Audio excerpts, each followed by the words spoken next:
6.5c, operations with radicals. We're going to have some multiplication this time, and it's not as hard as you might think. Basically, you're going to multiply the square roots. So problem number 1, square root of 3 times the square root of 2 is just square root of 6. The hard part is going to be sometimes you're going to have to simplify that square root, and sometimes you won't.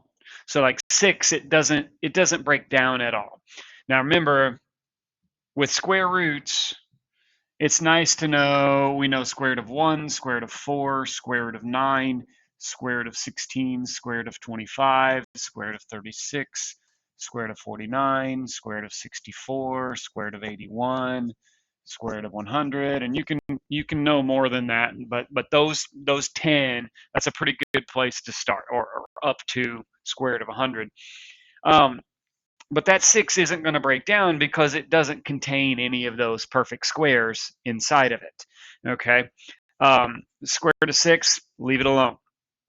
So now I look at number 3, and I'm going to do the same thing. I'm going to multiply those, and you see a negative sign, so that's different, but that's just going to stick a negative in the front. You've got negative square root, and 15 times 2 is 30. So, you know, the question becomes, can I break down the 30? And so you might be thinking, well, yeah, I can break down the 30, but it's kind of tough. You have to use one of those red numbers up above. And since you can't divide any of those red numbers into 30, 30 is done. 30 is simplified. There's nothing I can do with a 30. One way to check for sure is if you did like the reverse, the upside down division. I can divide 30 by 2, and that's 15. I can divide 15 by 3, and that's 5. Your prime factorization of 30 would look like this: 2 times 3 times 5. And so if we did this the long way, you're saying, okay, it's a square root, so that's a root 2, and each of these has an exponent of 1. And 2 won't go into any of those 1s, and so all, you know, the 2 has to stay in, and the, you know, 2 goes into 1, no it doesn't, so it stays in. The 2 goes into the 1, no it doesn't. You know, all 3 of those things are going to have to stay in, so you might as well just leave it as a 30. That's why this answer doesn't break down at all. Now we look at number 5. Okay, number 5 is different because it has that number 2 in the front. So what we're going to do is we're going to multiply the ones inside the square root, and square root of 6 times square root of 3 is square root of 18, but anything in the front is going to get multiplied by itself. So if this had a, you know, if this had a number 1 in the front, you're multiplying the numbers that are radicals, but you're not multiplying the numbers that are not radicals. So that negative 2 is just going to stay in the front, but then you're going to have the square root of 6 times 3 is 18. Now, if you're going to be good at this lesson, you're going to recognize that 18 can be broken down. All right, we can break down an 18, and the best thing for you to do is to recognize one of those red numbers goes into the 18. Anybody see which one? What goes into 18? 9. And so the best thing that you can do is we'll split that 18 into square root of 9 times the square root of 2, like that.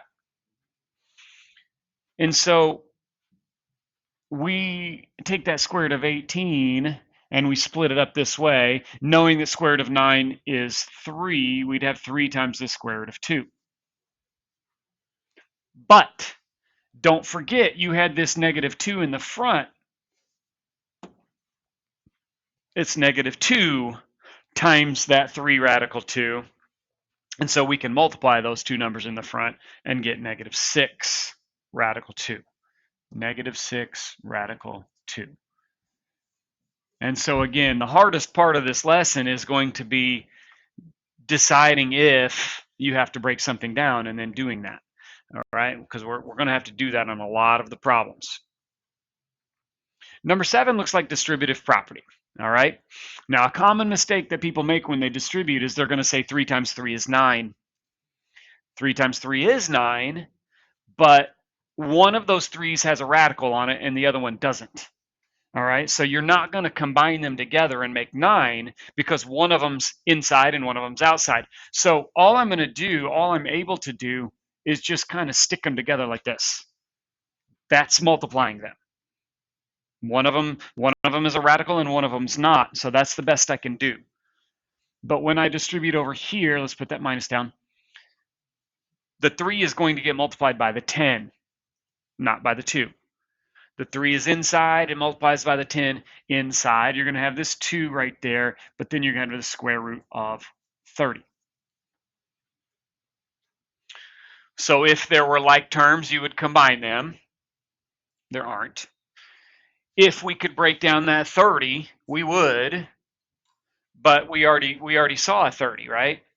We already saw a 30 before. You can't break down a 30. So that doesn't break down. Those aren't like terms. As complicated as that looks, that's the answer. That's all you can do on that one.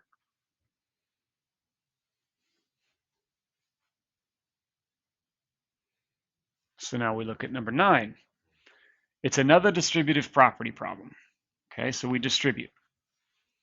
The negative 5 is outside. There's nothing to multiply it with, so it's just going to stay a negative 5. But then you've got a square root of 15 times the square root of 5. And feel free to use a calculator if you need for something like this. We want 15 times 5 is 75. So that's going to be square root of 75 right there. And then when you do negative 5 times positive square root of 3, that's going to be minus 5 times the square root. And you can multiply 15 times 3. It's 45. Like that. Okay.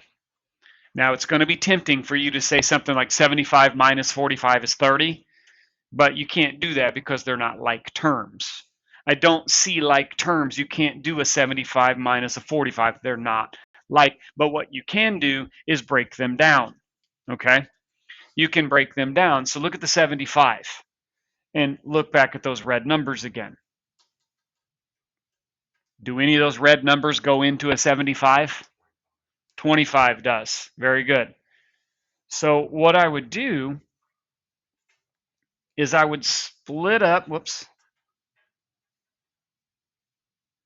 I would split up that 75 into square root of 25 times the square root of 3. All right, now again, if you didn't know that, you're saying, well, 75 divided by 25 is 3. Okay, so 25 times 3. I split it up that way. Knowing that square root of 25 is 5,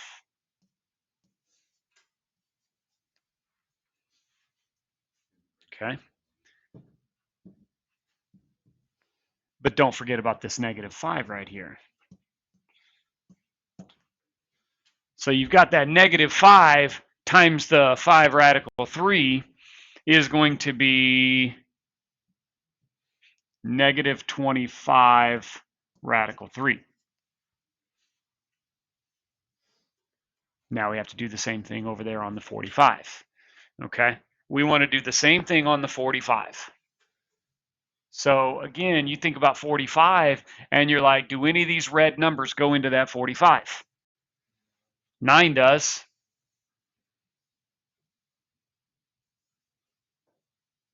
Where'd it go? There we go. So you can say 45 is 9 times what? 5? 9 times 5? Okay. Knowing that square root of 9 is 3, that says 3 square root of 5 right there.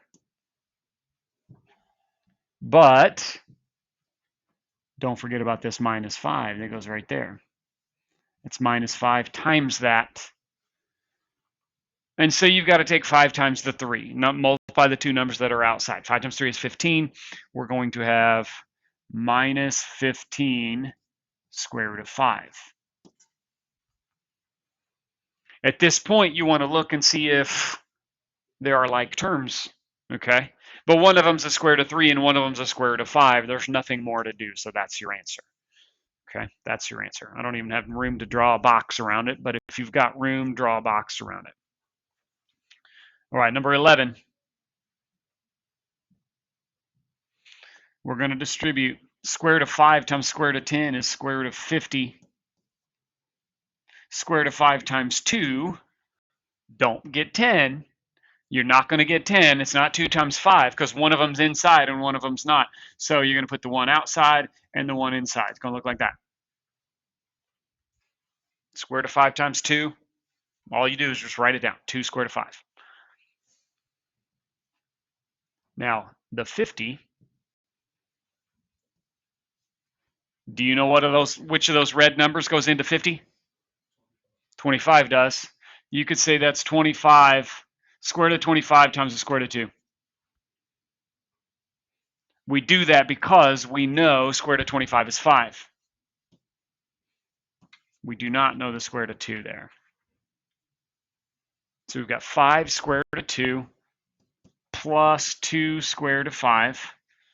Do not add 2 and 5 and get 7. Okay, you can't add them because they're not like terms. What's confusing sometimes is you can multiply them. If this was a multiplication problem, fine, whatever. But you cannot add them together because they are not like terms. But that right there is all you can do. Now 13 really messes with people because they want to distribute. This is not a distributive property problem. You cannot distribute that exponent 2. If you do, you're going to miss something. Okay? When you have something squared, that means you have something times itself.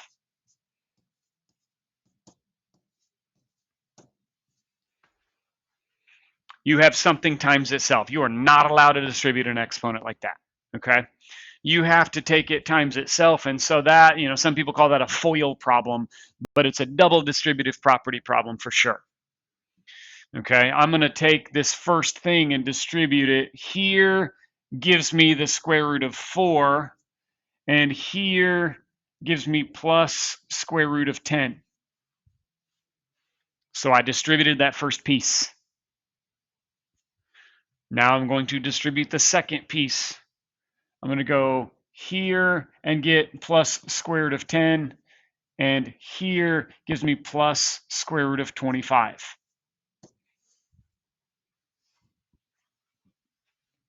Now, I don't know why, but for whatever reason, people don't recognize square root of 4 for what it is. Square root of 4 is perfect, and we know what the square root of 4 is. What is the square root of 4? Square root of 4 is 2. So you can just write that down right there. That's a 2.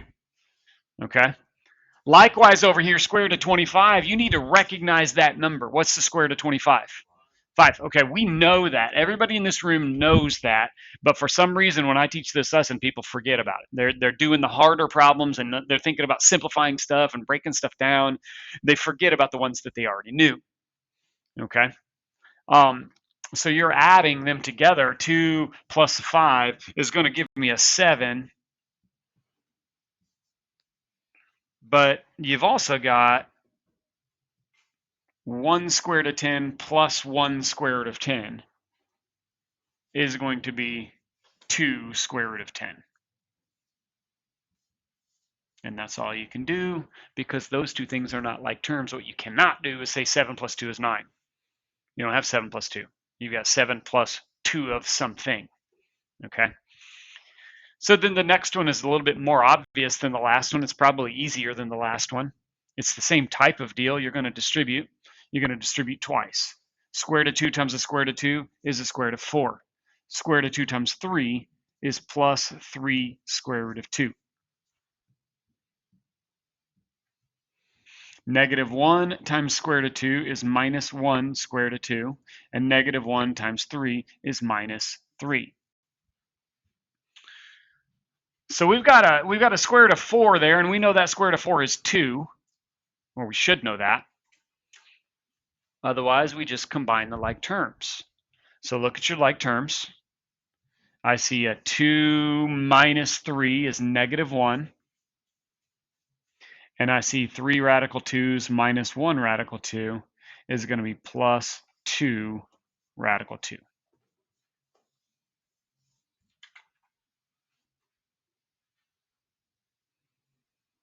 All right, 17 looks like the hardest one, but it's really the exact same thing. It's a little bit more complicated, but it's another double distributive property problem. We're going to take this square root of 2 times this.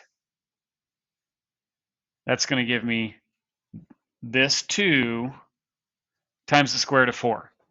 So 2 times the square root of 4.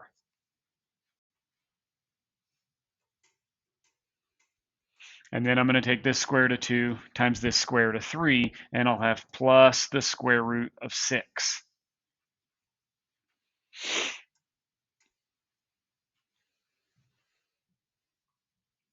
Next, I'm going to distribute this. I've got, let's do that in a different color. Negative 3 square root of 5 times 2 square root of 2.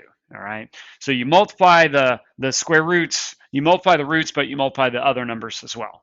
So outside, you've got negative 3 times negative 2 is negative 6. And inside, you've got square root of 5 square root of 2. That's square root of 10.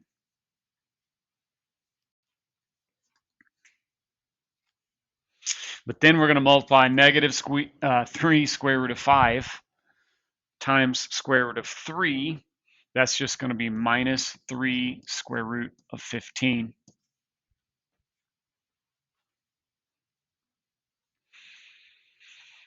And then you have to worry about like terms and breaking stuff down. Okay, well, I see a square root of 4. I know the square root of 4 is 2. So that first term just says 2 times 2. A red 2 times a purple 2 is going to be 4. But then what's weird about this is none of those other numbers break down. Square root of 6, we've seen that. That doesn't break down. Square root of 10 doesn't break down. Square root of 15, none of those things break down. And so really there's nothing we can do. They're not even like terms. If they were like terms, we would combine like terms, but they're not. And so all we're going to do is just write everything down. Plus square root of 6 minus 6 square root of 10 minus 3 square root of 15.